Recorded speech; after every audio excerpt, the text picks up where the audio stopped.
Okay, I have to talk about this for a second.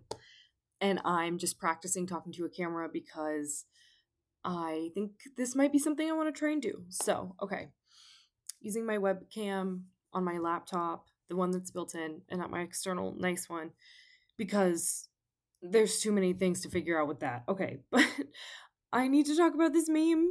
It's so good. Like, it made me laugh really hard, but it also kind of rewired my brain chemistry. Not really. That's being really dramatic.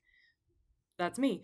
Um, but it did make me realize how I've been feeling about media discourse. Like, this is such a succinct.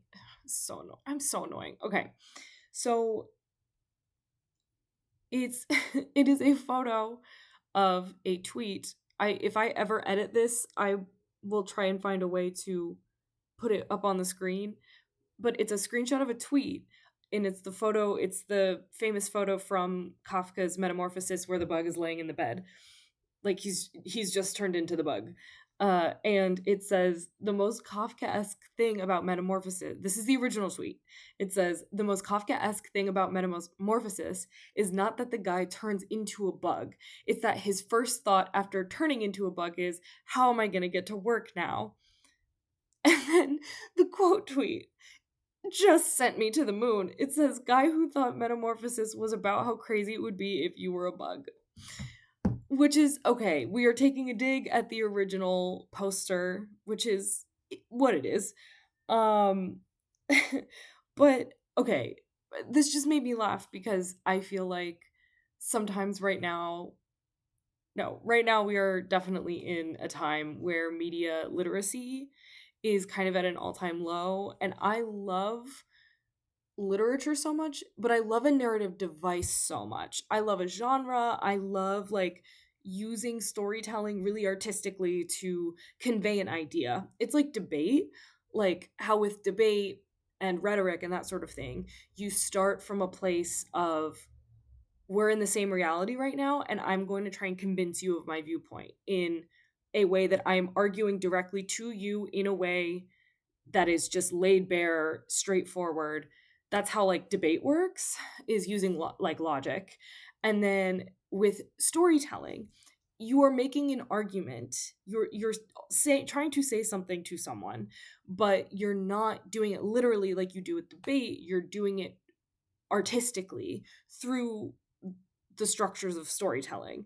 And that's fascinating to me. And it's one of the reasons I love storytelling so much. And I feel like everything has gotten so literal now. Um, like with movies and stuff. I don't know, I think about Marvel, or I think with like mass media, right? Like, oh fuck. I'm trying to think. Sorry, I'm so this is insane. Me recording myself right now. Okay. Ugh. But I feel like so much of our media, like especially mass media, people talk about things being dumbed down and all of that stuff. And dumbed down is such an interesting way to think about it because I mean, yes, I do agree with that and I think that's true. Like stuff is being quote unquote dumbed down. But at the same time, it's really that the stories are functioning in a different way. um in the sort of general discourse of like how people engage with storytelling, and I do think it is one that is like more shallow for sure. I would agree with that, because there's just such a literalism that's been laid over everything. And you go and see a movie and the question becomes like, well, does it logically make sense for this character to do this thing or say this thing? And it sort of becomes a game of like how smart a character can be almost sometimes, of like, because I think so many of the stories that we have now mechanically are like the plot mechanical side of it is pushed forward, and by that I mean we don't have a ton of focus on character as an exploration. We have character as a mechanism, but we don't have character as explanation. Or we have oh my god, I keep losing my train of thought. I keep getting distracted by the fact that I can see myself. This is so weird. Okay, I'm trying. Oh, fuck. I was in it. I was in the pocket. I was in the pocket. What was I saying? I was talking about character as mechanism versus character as exploration. And like a more thematic thing. So theme is not pushed forward, character in a sort of theme way is not pushed forward. It's just focused on almost like it's like almost gamified of like we have these players, our characters, the players kind of on this field. Wow, the lighting just got crazy because of my webcam. Fuck. See, I keep getting distracted. Okay. Um but yeah, the sort of literalism of having these like players on the field, and then does it make sense for them to do this move or this move? So it's a lot of like it's just very plot heavy. It's very plot forward, and people seem to be more interested right now in seeing this sort of like back and forth, the dance. Like for me, I feel like a lot of the stories right now, pacing is a big thing. And I think Marvel is a really interesting example of all of this because it's the kind of thing that people say is being dumbed down. Like there is a sort of Marvelification, like people talk about of movies that I think has been really there's been a lot of echoes uh of it. I think especially in film, but I think in games as well, probably not as much literature.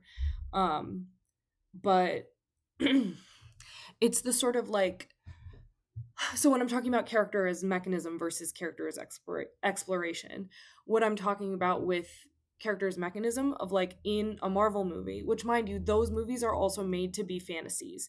They're made for the viewer in some way to insert themselves because that's really what like superheroes are.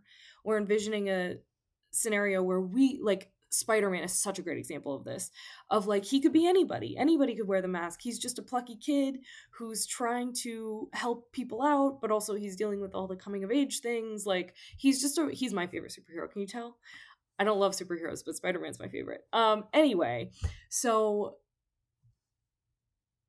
but in a Marvel movie, it feels like the characters are there because I think the superhero stuff is so like it's genre fiction, which I do love genre fiction, I really do.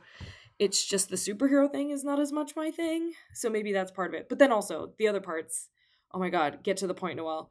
My point is that I really love theme forward storytelling. And so in a Marvel movie, it's the characters don't it's not like a deep exploration of um what being a superhero does to a person. And we have other shows that do that. The Boys is really interesting. It's a little too bleak for me. It's just like I don't know. It's aggressive. I can't always take it because I need some ooey gooey sentimentality. But oh Noel, I'm just high. Um, but it's not a deep exploration of like their characters' internal journey and like struggles with the human condition. It's just more about like them beating up the bad guys and being quippy and fun and uh like just not taking itself too seriously, you know? So there are things I think to love about that mode of storytelling, and obviously a lot of people really do. Um Marvel is really popular, and I do think to a certain extent things that are popular for a reason, and I hate when people write things off too easily. I'm gonna turn back right around though and say that I don't like Marvel movies for all of the reasons I've listed, of like the reasons why people say that they're shallow. So I'm kind of a hypocrite. I don't know. It's interesting that all of these things can be true at the same time. Like sometimes I really do get the Marvel thing. It's not my thing, but I get it, as opposed to being like, this is all really stupid and dumb and everybody should like the things I like because we are all inclined to that feeling. But I'm the smartest and the best and everybody should like the things that I like. Anyway, so yeah. I like things that are more theme focused and character focused, and so the media that we're getting right now is not really my thing in the mainstream, which is fine. But it's just interesting because I also think that the types of stories that I want and that I seek out, and a lot of people who have similar tastes to me seek out, are things that are more like theme and character focused. And I don't know, like I'm really yearning for things that use symbolism, and like when I see a movie that has a non-literal image in it, like I saw this year and really loved Big Bold Beautiful Journey, and it's kind of magical realism, very Miyazaki-esque, which it was just really cool to see in just like a sort of live action dramedy film or whatever. But it's, you know, these characters, they're going to this sort of, they're going into their memories or whatever, and so they'll be driving down this road and then they come across a door that's just sitting out in the open, and they walk through it and they get to where they need to be. And I feel like if it were a Marvel movie or something similar, we would have to stop the whole thing and explain like how the door works, why the door is here, the mysterious corporation that has created the door, and the villain who meant for it to be a good thing, and oh no, the door turned out to have bad properties and now it's becoming like all of these things that have to say like it's not weird that the door is there, because it's too scared of committing to that. And then in the movie, there's just a door, and we don't have to talk about why the door is there. Guess what? It's a metaphor. It's a metaphor for grief and like going back and thinking about the kind of person that you are, and how your memories have shaped you. And it's just really good. But it's really good to me because it's not so literal. And I really want that. I want things like that. So anyway, my point was, I just opened my Instagram to the Bucky's meme with Hatsune Miku, if that says anything about who I am as a person. But this meme I think is so interesting because this is somebody calling out it, like this original sort of like comment that someone made about Kafka, sort of implying that this person thinks that it's literally about how weird it is to be, to like it would be to be a bug. That really does feel like where the discourse is right now, like, and the sort of way we talk about stories online. And it's just interesting to me, the types of stories that we're telling culturally and how we're telling them and why we're telling them the way that we are. So thank you to this meme. Thank you to Realia Amelia on Twitter, I guess. I think it's Twitter. And Reviews Possum, for your contribution to the discourse on narrative and the way that theme and a sort of literal mode of storytelling has in our cultural moment. I don't know if any of what I just said makes sense. My cat is meowing. Okay, well, this was an interesting experiment. We'll see if I do anything with this at all. But that sure was some true, authentic Noel that we all just witnessed in this moment. Okay, I'm gonna go take a shower. Bye.